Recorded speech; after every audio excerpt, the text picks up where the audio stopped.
While demonstrating a high level of skill both as a defenseman and as a forward, Aubrey, Dit Clapper became one of the league's most versatile performers. In a career that lasted 2 decades, he forged a reputation as a tenacious yet honest competitor. He rarely looked for trouble on the ice, but if the game turned rough, he was one of the league's more accomplished pugilists. Throughout his pro tenure, Clapper was a respected leader on the ice and in the dressing room. This quality was an asset after he retired and became a coach in the NHL and the American Hockey League.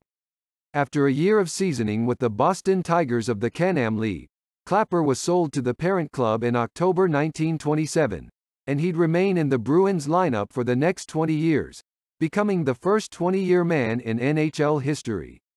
As an experiment, Boston coach Art Ross used Clapper as a right wing, and Clapper adjusted well to his new position. He scored a key goal in the Bruins' first-ever Stanley Cup win in 1928-29, which came at the expense of the New York Rangers in a best-of-3 finals. Eventually Clapper formed the ever-dangerous Dynamite line with Cooney Weiland and Dutch Gaynor. This unit reached its zenith during the 1929-30 season when it led Boston to an unprecedented 1 May 38 regular season mark. Clapper scored 41 goals in 44 games, second only to Weiland's 43. In 1931 and 1935 Clapper was chosen as the right wing on the NHL's second All-Star team. By the 1937-38 season, the Boston defense corps was in need of an overhaul. Meanwhile, the Kraut line of Milt Schmidt, Woody Dumart and Bobby Bauer had taken on the lion's share of the scoring chores. Clapper was therefore moved back to his original position on defense, and the reassignment inspired him to play some of the best hockey of his career. The work of Clapper and Eddie Shore was crucial to Boston's win over the Toronto Maple Leafs in the 1939 Stanley Cup Finals, and between 1939 and 1941 he was named to the NHL First All-Star Team 3 consecutive times. Clapper demonstrated his well-known sportsmanship when he scored his 200th career goal at Maple Leaf Gardens on January 8, 1941.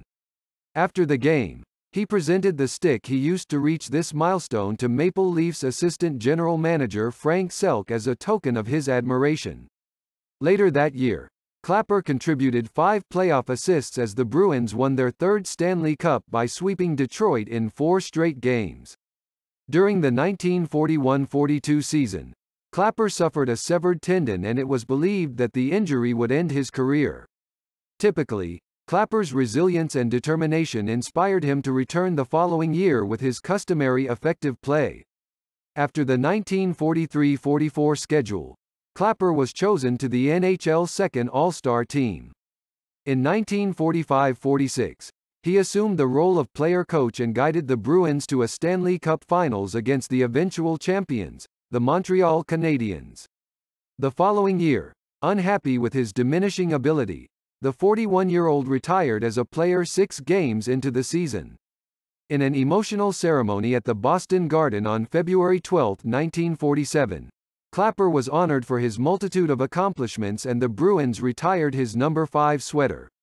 In all, Clapper was responsible for 228 goals and 474 points in the regular season as well as 13 playoff goals. He was Boston captain from 1932 to 1938 and again from 1939 until his retirement in 1947.